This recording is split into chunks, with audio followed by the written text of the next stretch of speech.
नमस्कार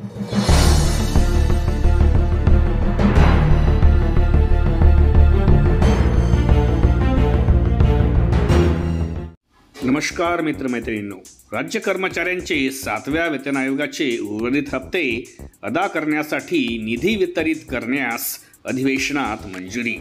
तर याबद्दलची सविस्तर माहिती आजच्या व्हिडिओमध्ये आपण बघणार आहोत। तत्पूर्वी हे चॅनल एज्युकेशनल मनोहर, आपण यावर नवीन असाल तर हे चॅनल आपण सबस्क्राइब करून घ्या आणि हा व्हिडिओ बघितल्यानंतर सर्व शासकीय कर्मचारी बंधू भगिनींना आपण शेअर करा।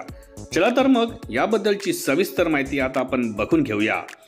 सध्या राज्य विधिमंडळाचे हिवाळी अधिवेशन नागपूर येथे सुरू आहे। या अधिवेशनामध्ये राज्याच्या हिताचे अनेक महत्त्वपूर्ण निर्णय घेतले जात आहेत।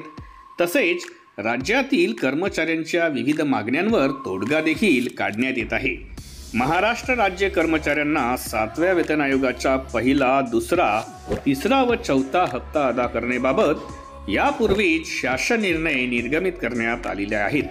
परंतु निधी अभावी राज्यातील काही कर्मचाऱ्यांना तिसरा व चौथा हप्ता अदा करणे बाकी आहे। याकरिता कर्मचाऱ्यांकडून उर्वरित हप्ते अदा करण्याबाबत निधीची मागणी करण्यात आलेली होती। या मागणीनुसार अधिवेशनात राज्य शासनाकडून भरीव निधीची उपलब्धता करून देण्यात आलेली आहे। 7वा वेतन आयोग फरक थकबाकीची रक्कम एकूण 5 हप्त्यात देण्याचा निर्णय राज्य शासनाकडून घेण्यात आलेला आहे। यापैकी 4 हप्ते प्रदान करण्यात आलेले आहेत। परंतु राज्यातील शिक्षक व शिक्षकेतर कर्मचाऱ्यांना तिसरा व चौथा हप्ता प्रदान करणे अद्याप बाकी होते। याकरिता पुढील प्रमाणे निधी वितरित करण्यास मान्यता देण्यात आलेली आहे। राज्यातील प्राथमिक, माध्यमिक व उच्च माध्यमिक अनुदानित शाळांमधील कार्यरत व सेवानिवृत्त शिक्षक व शिक्षकेतर पदांचे वेतन, निवृत्ती वेतन 7व्या वेतन आयोगाच्या तिसरा व चौथा हप्ता प्रदान करण्यासाठी जवळपास ही जी रक्कम दिलेली आहे इतक्या अतिरिक्त निधीची तरतूद करण्यात आलेली आहे। त्याचबरोबर राज्यातील वेतनकरिता सहाय्यक अनुदाने वेतन या लेखा शीर्षकाखाली जवळपास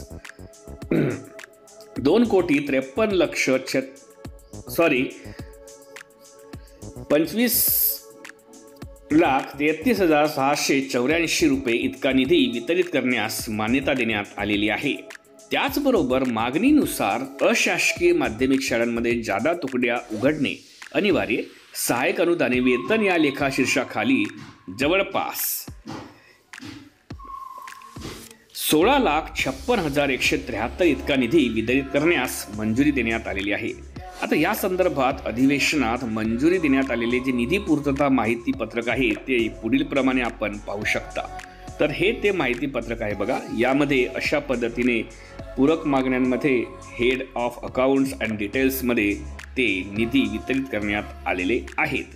तर एकंदरीत या हिवाळी अधिवेशनामध्ये 7व्या वेतन आयोगाचे उर्वरित हप्ते अदा करण्यासाठी निधींची अनुदान वितरण करण्यात आलेले असून ही शासकीय कर्मचारी बांधवांसाठी एक आनंदाची बातमी म्हणावी लागेल। सध्या सर्वात मोठी मागणी जुनी पेन्शन हा एक महत्त्वाचा विषय सरकारपुढे ठेवण्यात आलेला असून सरकार यासाठी सकारात्मक असल्याचे सांगण्यात आलेले आहे। त्यामुळे लवकरात लवकर जुन्या पेन्शनचा मार्ग किंवा प्रश्न मार्गी लागेल अशी आपण अपेक्षा करू शकतो। व्हिडिओ तुम्हाला आवडला असेल अशी मी अपेक्षा करतो। त्यामुळे या व्हिडिओला एक लाईक आणि जास्तीत जास्त शेअर करायला आपण विसरू नका। आणि हे चॅनल एज्युकेशनल मनोहर यावर आपण नवीन असाल तर हे चॅनल आपण सबस्क्राइब करायलाही विसरू नका। चला तर मी आपली आता रजा घेतो। सर्वांना माझा नमस्कार।